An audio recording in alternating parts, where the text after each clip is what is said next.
Not just kidding. Right over here, sir. Hi, Neil. This is Stephen Myers with Tableau Technical Support. Tech support!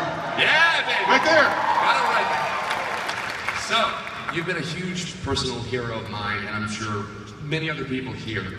And you've done that by popularizing science. And you've done that by making it accessible to people in a similar way that Tableau makes data accessible to people.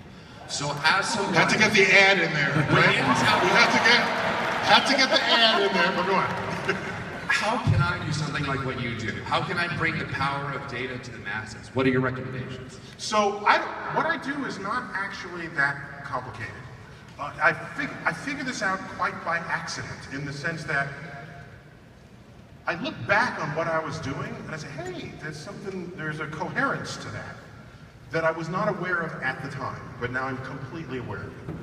All it is, we grew up learning science in a science class, history in a history class, English in an English class, and that's where science was. And you drew a fence around it. You could step around it, maybe you didn't do too well in it, so it left a bad taste in your mouth, but you could leave it behind. And you could burn the books when you were done, and you were done with science. What I have found, of course, is that science is ubiquitous in life and in our culture.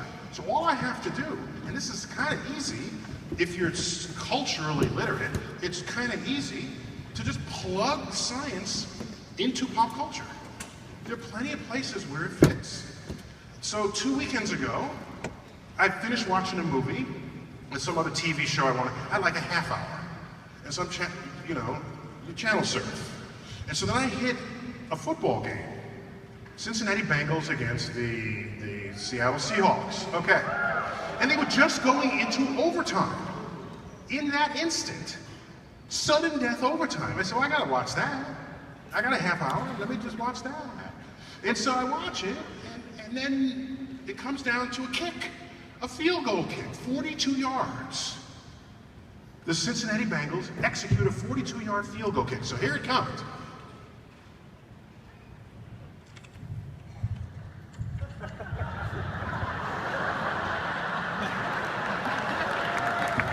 Okay, so you ready? So here comes the ball. It gets kicked, and it's tumbling through, and then it hits the left upright. It hits it, and then bounces in for the 3 points and the win. FTW, for the win.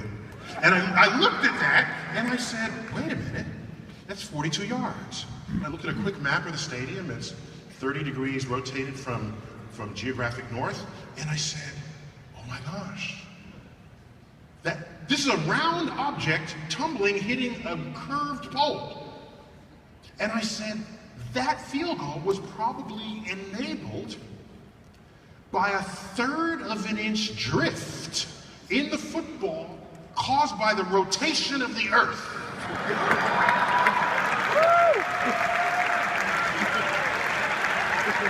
Try that again. So I tweeted that. I said, Cincinnati, Earth's Coriolis force made that goal.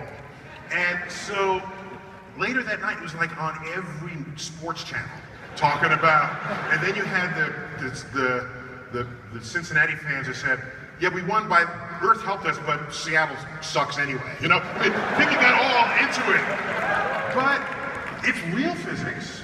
It's real data, it's real information, it's real calculations, and here's an application in pop culture, and I don't have to explain how football works to anyone who's going to care about football, because that's a given landscape on which people are already fluent. That's what pop culture means.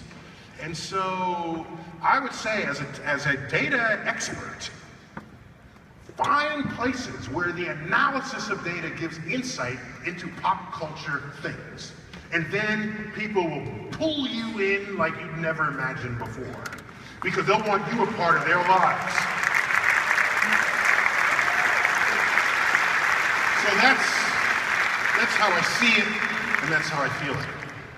It's a highly fertile landscape on which to operate.